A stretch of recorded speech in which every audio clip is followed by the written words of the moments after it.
आपको दिखाते हैं 5 चौंकाने वाले वीडियो। पहला वीडियो एक हाईवे का है जहां पर भीषण सड़क हादसा हुआ। इस एक्सप्रेसवे में चढ़ते वक्त एक कार बेकाबू हो गई, जैसा कि आप तस्वीरों में देख पा रहे हैं, और सड़क के दूसरी तरफ से आ रहे एक ट्रक से जा टकराई। इसके बाद जो हुआ वो चौंकाने वाला था। ट्रक इस टक्कर के बाद अनियंत्रित हो गया और हाईवे की रेलिंग से टकरा गया। इस टक्कर के बाद ट्रक में आग लग गई और पूरे हाईवे का ट्रैफिक थम गया।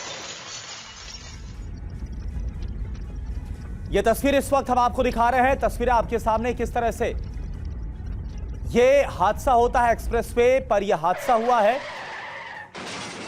ये जैसा कि आप देख पा रहे हैं कि कैसे जो ट्रक है बेकाबू होकर पुल की रेलिंग से टकराता है और इसके बाद वहां पर कैसे आग लग जाती है। एक बड़ा धमाका होता है, आग का गुबार आप देख पा रहे हैं, और फिर पूरा का पूरा ये जो एक्सप्रेसवे है, ये जो हाईवे है, वो थम जाता है। ये देखिए, पहले जो कार की टक्कर है वो इस ट्रक से होती है। ट्रक अनियंत्रित होकर इसके बाद पुल से टकराता है, पुल की रेलिंग से टकराता है, और फिर आप देखिए वहां पर कितना भयावह मंजर। और अब दूसरी तस्वीर आपको दिखाते हैं, जॉर्जिया से है, जहां पर राजधानी तबिलिसी में पुलिस और प्रदर्शनकारियों के बीच झड़प हो गई। पुलिस ने प्रदर्शनकारियों को तितर बितर करने के लिए पानी की बौछार की और मिर्च स्प्रे और आंसू गैस का इस्तेमाल किया। कुछ नकाबपोश लोगों ने संसद में घुसने की कोशिश भी की, जिन पर पुलिस ने रबर की गोलियां दागी। यह बवाल रात भर होता रहा। दरअसल जॉर्जिया की सरकार ने यूरोपीय संघ में शामिल होने पर किसी भी बातचीत को 2028 तक के लिए स्थगित कर दिया है, और इसके बाद यह जो बवाल है वो हुआ है। यूरोपीय संघ समर्थक लोग सड़कों पर आ गए और हंगामा करने लगे।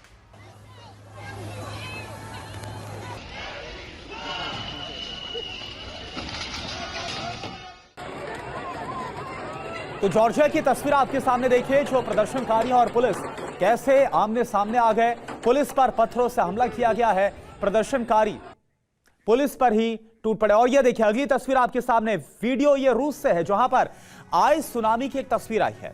येनिसे नदी ठंड की वजह से पूरी तरह से जम गई है। बर्फ में जमी नदी लहरों की तरह तटों की तरफ आती हुई नजर आई। बर्फ के बड़े बड़े शिलाखंड किनारों की तरफ आते हुए नजर आए हैं, और ये तस्वीरें आपके सामने।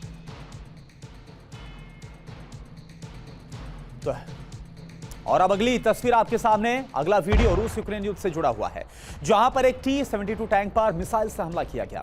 इसके बाद टैंक पूरी तरह से ध्वस्त हो जाता है, उसके परखच्चे उड़ जाते हैं। युद्ध का ये वीडियो स्लो मोशन में जारी किया गया है, जो इस वक्त हम आपको दिखा रहे हैं। ये देखिए आप।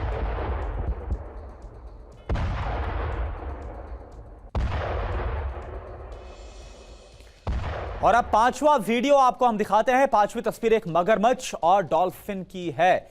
एक नदी में आगे आगे मगरमच्छ जा रहा है और पीछे पीछे देखिए कौन है, डॉल्फिन।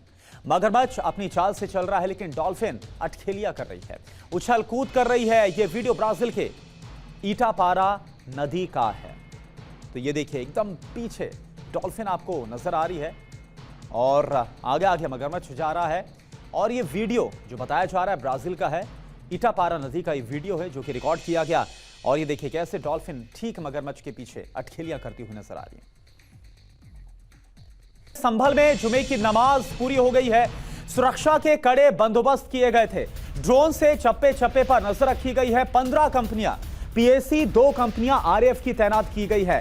तो आज जुमे की नमाज और जो संभल में हुआ इसको देखते, क्योंकि आज अगर बात करें जो हिंसा हुई थी इसको लेकर, आज इसके बाद अब आज जुमे की नमाज छठा दिन, और इसको लेकर तमाम जो इंतजामात हैं वो सुरक्षा को लेकर किए गए। ये तस्वीरें आप देखिए, तस्वीरें हम आपको दिखा रहे हैं संभल की, जहां पर जुमे की नमाज पूरी हो गई है।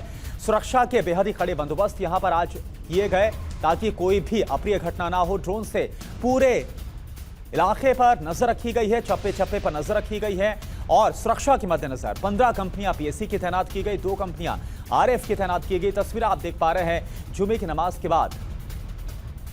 ये तस्वीरें आपके सामने, नमाज के बाद जो लोग हैं वो जुमे की नमाज के बाद बाहर निकल रहे हैं। ये तस्वीर इस वक्त आपके सामने है, और इसी को लेकर आप साथ में आप तस्वीर देख पा रहे हैं किस तरह से वहां पर सुरक्षा के बेहद ही कड़े बंदोबस्त, कड़े इंतजाम किए गए। तो संभल की जो हिंसा हुई, आज छठा दिन और शुक्रवार का दिन, और इसको लेकर भी आज काफी खास बंदोबस्त किए गए।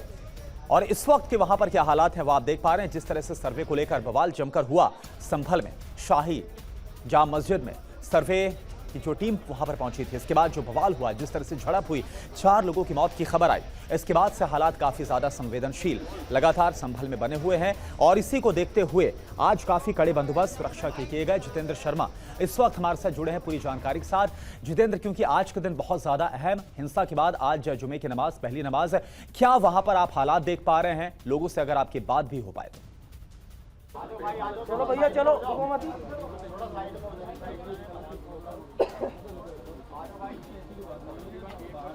जितेंद्र, आप तक आवाज पहुंच पा रही है? जितेंद्र, अगर आपके लोगों से बात हो पाए, क्योंकि हिंसा को लेकर वहां पर लगातार हालात काफी ज्यादा संवेदनशील बने हुए हैं। आज जुमे की नमाज करके लोग बाहर निकल पा रहे हैं, क्या माहौल वहां पर आप देख पा रहे हैं? लोगों से अगर आप बात कर पाए तो आप उनसे बात करिए। और जी बिल्कुल, देखिए हिंसा की बात पहले जुमे की नमाज थी और उसको लेकर सुरक्षा के कड़े बंदोबस्त प्रशासन की तरफ से किए गए थे। आप तस्वीरें देख सकते हैं, बड़ी संख्या में पुलिस बल अभी भी आपको यहाँ तैनात दिखाई देगा। और जुमे की नमाज अदा करने के बाद जो लोग हैं अब उन्होंने बाहर निकलना शुरू कर दिया है। सर, जुम्मे की आज पहली नमाज थी? जी, जुम्मे की पहली नहीं दूसरी नमाज थी। अदा हो चुकी है? हाँ, अदा हो चुकी है, नमाज बढ़िया हो गई, कोई दिक्कत की बात नहीं है, सब बढ़िया है। जो माहौल देखा गया पिछली बार, उसको लेकर आप लोग क्या कहते हैं?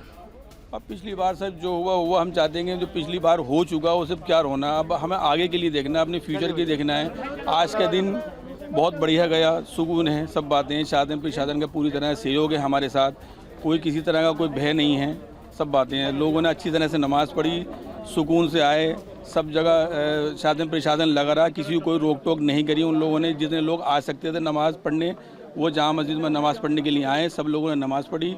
अब नमाज ख़त्म हो चुकी है, सब लोग अपने अपने घर सुकून से जा रहे हैं, कोई दिक्कत नहीं। अच्छा, अगली जो तारीख है सर्वे रिपोर्ट को लेकर, वो अगली 8 जनवरी तय की गई है, उसको लेकर आप लोग क्या कहना चाहेंगे? अब 8 जनवरी जो भी तय की, अब देखिए ये तो कोर्ट का मसला है, इसमें हम और आप और कोई कुछ नहीं कर सकता। दोनों पक्ष का ये बात बनती है कि वो लोग जो कोर्ट का सम्मान करें। अब जो कोर्ट कहेगा उसके मुताबिक हम लोग चलेंगे। तो बिल्कुल जो कोर्ट कहेगा उसके मुताबिक ही चलेंगे। लेकिन आप देख सकते हैं पहले जुम्मे की जो नमाज थी हिंसा के बाद, अब वो यहाँ पर पूरी हो चुकी है और उसके बाद लोग बड़ी संख्या में जो यहाँ पहुंचे थे नमाज अदा करने के लिए, वो शाही जामा मस्जिद से बाहर निकलते हुए साफ तौर पर देखे जा सकते हैं। एक तस्वीर मैं आपको दिखाना चाहूंगा, ये देखिए, जिस वक्त लोग अंदर पहुंच रहे थे बाकायदा गेट के ऊपर मेटल डिटेक्टर यहाँ पर लगाया गया था। बड़ी संख्या में जो पुलिस फोर्स है उसकी तैनाती की गई थी। शाही मस्जिद के आसपास ही तकरीबन 15 बटालियन जो कि PAC की थी और इसके अलावा RAF की थी, उनकी तैनाती की गई थी। इसके अलावा ये देखिए किस तरीके से CCTV कैमरे नए इंस्टॉल यहाँ पर किए गए थे। जगह जगह शाही जामा मस्जिद के आसपास ड्रोन से यहाँ पर नजर रखी जा रही थी। तो कह सकते हैं कि पूरी जितेंद्र, आपको रोकना चाहूंगा, इस बीच एक जो बयान है वो आ रहा है मुरादाबाद एडिशनल कमिश्नर का, वो पहले सुन लेते हैं, वो क्या बोल रहे हैं। देखिए, पूरी तरह संभल सहित पूरे मंडल में हर एक जनपद में पीसफुली नमाज हुई है। सभी लोगों से जैसी बातचीत थी उसके अनुरूप सभी ने अपने अपने मस्जिदों में नमाज पढ़ी है। कहीं किसी तरीके की दिक्कत नहीं आई है। यहाँ जामा मस्जिद में भी जो लोग लोकल नमाज पढ़ते हैं वो लोग नमाज पढ़ने आए हमेशा की तरह, और कहीं किसी तरीके की कोई दिक्कत नहीं आई। फिलहाल हर जगह एकदम शांति है। सर, तमाम आपने सुरक्षा के पैरामीटर्स ध्यान रखे, 16 कंपनीज रही, CCTVs रहे, सब कुछ रहा। आगे किस तरह से आप लोग मैनेज करेंगे चीज़ों को, क्योंकि ये तो एक जुम्मे नमाज आज सेंसिटिव पॉइंट्स भी सब कुछ था, आगे किस तरह से चीज़ों को मैनेज करेंगे? सबसे बातचीत करके, जो हम लगातार कर रहे हैं, सबको विश्वास में लेके, जितने सारे यहाँ के नागरिक हैं सभी लोगों से हम निरंतर बातचीत कर रहे हैं।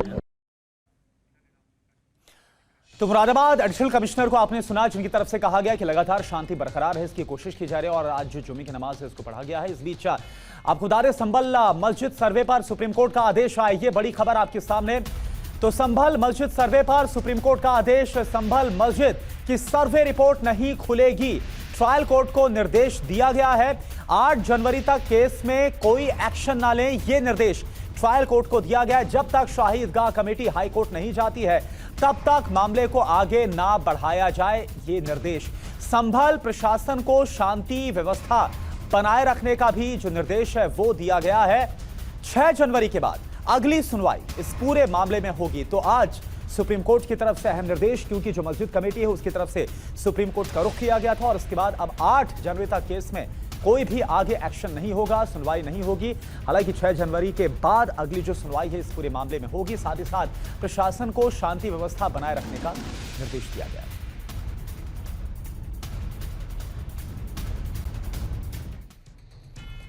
और चलिए अब बात करते हैं बांग्लादेश की, क्योंकि यहां पर हालात अल्पसंख्यकों के खिलाफ लगातार खराब हो रहे हैं। जो हिंसा हो रही है बांग्लादेश में, हिंदुओं पर वित्तीय स्ट्राइक की गई, ये बड़ी खबर। इस्कॉन के चिन्मय प्रभु के बैंक खाते को जब्त कर लिया गया है। बांग्लादेशी बैंक ने बैंक खाते को जब्त किया है।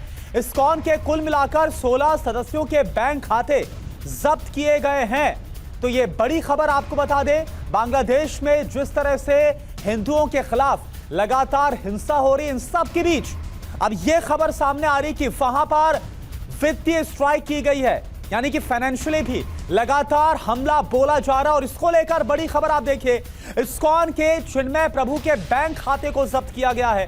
बांग्लादेशी बैंक ने बैंक खाते को जब्त किया है। इस्कॉन के कुल 16 सदस्यों के बैंक खाते जब्त किए गए हैं। जो जानकारी, जो अपडेट निकलकर सामने आ रही है,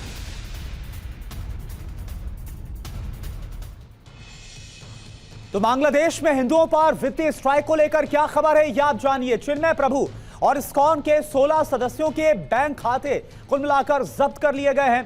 बांग्लादेश फाइनेंशियल इंटेलिजेंस यूनिट ने बैंकों को निर्देश दिया है, जिन लोगों के बैंक अकाउंट जब्त किए गए हैं उनके सभी बिजनेस के अकाउंट भी रद्द करने का निर्देश दिया गया है। 30 दिनों तक किसी भी तरह का कोई लेन देन नहीं होगा। जरूरत पड़ी तो लेन देन पर बैन लगाने का समय बढ़ाया जा सकता है। यह जो खबर है वो सामने आ रही है। तो आप देखिए किस तरह का सलूक हो रहा है। और इसी को लेकर एक और बड़ी खबर, बांग्लादेश में हिंदू विरोधी हिंसा पर नया खुलासा क्या हो रहा है, यह आप जानिए। बड़ी खबर, आतंकी संगठन एबीटी हिंदू विरोधी हिंसा में शामिल है।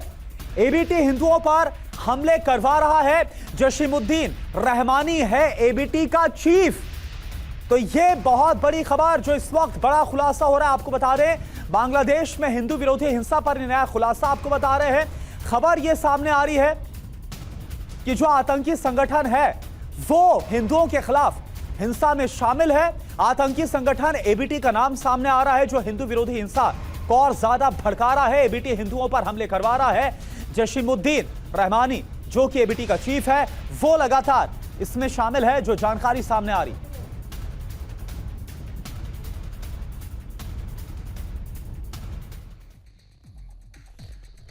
तो ये जो साजिश निकलकर सामने आ रही है, कैसे मजबूत हुआ आतंकी संगठन एबीटी, ये जानना आपके लिए बहुत ज्यादा जरूरी है।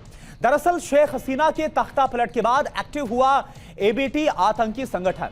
एबीटी आतंकी संगठन को आईएसआई की मदद लगातार मिलती, यानी कि पाकिस्तान का कनेक्शन इसके साथ है। पाकिस्तान लगातार इसको सपोर्ट करता है। इस्लामिक स्टेट से प्रेरित है एबीटी आतंकी संगठन।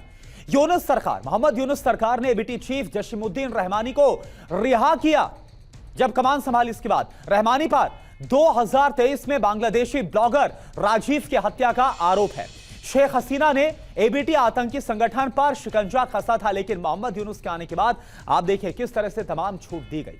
जेल से बाहर आने के बाद रहमानी ने अपने संगठन को एक बार फिर से मजबूत किया। रहमानी ने अपने वर्कर्स को हिंदुओं पर हमला करने की बाकायदा ट्रेनिंग दी है। छात्र आंदोलन की आड़ में रहमानी ने हिंदू मंदिरों पर हमले करवाए। तो इस तरह से मोहम्मद यूनुस सरकार के आने के बाद जो ये उम्मीद थी कि हालात सुधरेंगे, लेकिन कैसे जो कुछ यूनुस सरकार में हुआ है उसके बाद हालात और ज्यादा खराब हो गए हैं। जो फैसले लिए गए। एक और बड़ी खबर, बांग्लादेश में हिंदुओं के खिलाफ हिंसा का चीन कनेक्शन भी कैसे सामने आ रही है, भी आप देखिए। ढाका में चीनी दूतावास में अहम मीटिंग हुई है। चीनी एम्बेसडर बांग्लादेशी कट्टरपंथियों के बीच यह बैठक हुई है। यानी ना सिर्फ इसमें जो आतंकी संगठन एबीटी है उसका जिक्र सामने आ रहा है, कैसे उसकी साजिश के तहत हमला करवाया जा रहा है, हिंदुओं के खिलाफ हिंसा भड़काई गई, पाकिस्तान कनेक्शन, और अब जो चीनी कनेक्शन है वो सामने आ रहा है। ढाका में चीनी दूतावास में अहम बैठक हुई है, अहम मीटिंग हुई है। और जो खबर आ रही है, चीनी एम्बेसडर और साथ ही साथ जो बांग्लादेशी कट्टरपंथी हैं उनके बीच ये बैठक हुई है।